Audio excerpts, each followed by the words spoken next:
Good morning, geometers! Today, we're going to be talking about something that isn't actually math. What we will be talking about is some commentaries about the scene in Bereshit, Kaf Zayin Aleph to Yud Bet, in which Yitzchak is getting old and is unable to see. He tells his older son, Esav, to go hunting and prepare his favorite meal for him, so that he can bless Esav with the Bechorah before he dies. Rivka overhears this and tells Yaakov to bring her some goats so she can make the same dish and help Yaakov receive the blessing before Esav returns from the hunt. Some questions and answers we had about this text were, why is the food so important? Why doesn't Yitzchak just bless him on the spot? For which we answered, because it was a ceremonial occasion, much like how Elkanah brought his whole family down from the mountains in order to eat from their sacrifice. But why is Yitzchak more interested in Esav than Yaakov? Well, Yitzchak simply likes the food Esav makes. In addition, Yitzchak thinks that as firstborn, Esav will carry out on his and his father's legacy and covenant with God. Now let's get into the real meat of things. What the commentators had beef with the text. Get it?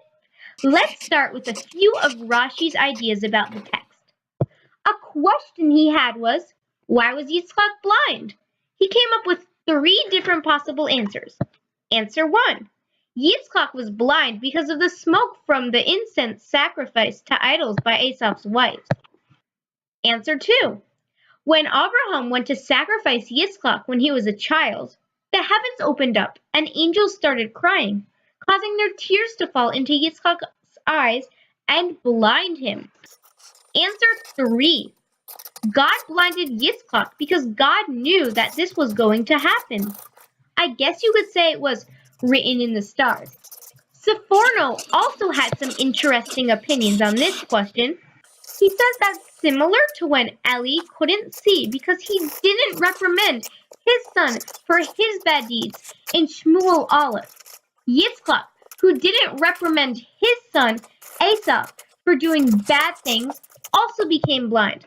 Chizkuni, who differentiated himself from other classical commentators with his deeply below-the-surface thoughts, also had something to say about this passage. He wondered why Yitzchak says he has to give the bracha before he dies, and reasoned that Yitzchak knew that Esav sold his Bechorah to Yaakov earlier, but still wanted Esav to have it since he was his favorite child. So just in case he died suddenly, Esav would still get the wealth provided from the Bechorah, so he could make sure that Yaakov wouldn't take it away from him. Now that we've looked at some classical commentaries, why don't we look at the opinion of a more modern commentator, the esteemed Dr. Aviva Zornberg. Her question was, why does Yitzchak want to bless Esav and not Yaakov? Even though Yaakov appears to be a better option for carrying on the covenant with God. In order to answer this, Dr. Zornberg actually referenced a midrash used to explain one of Rashi's reasons for Yitzchak being blind, and reasoned that there is more than what's on the surface of Rashi's answer. According to her, the midrash may be interpreted that during the binding of Yitzchak, Abraham, in a moment of compassion for his son, hesitated while he reached out his hand, Bereshit Kaf Bet Yud, and his own compassionate, pitiful tears fell into Yitzchak's eyes.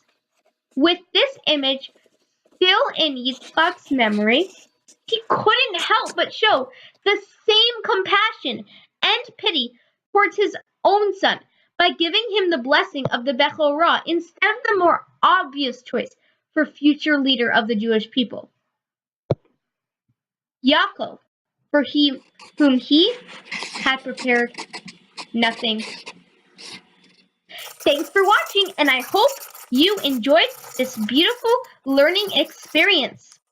Translations by Abby Lotion, and Jacob Savoysky. Questions answered by Abby and Jacob. Script by Abigail and Jacob. This video was fully made by Abigail Katz, aka your narrator,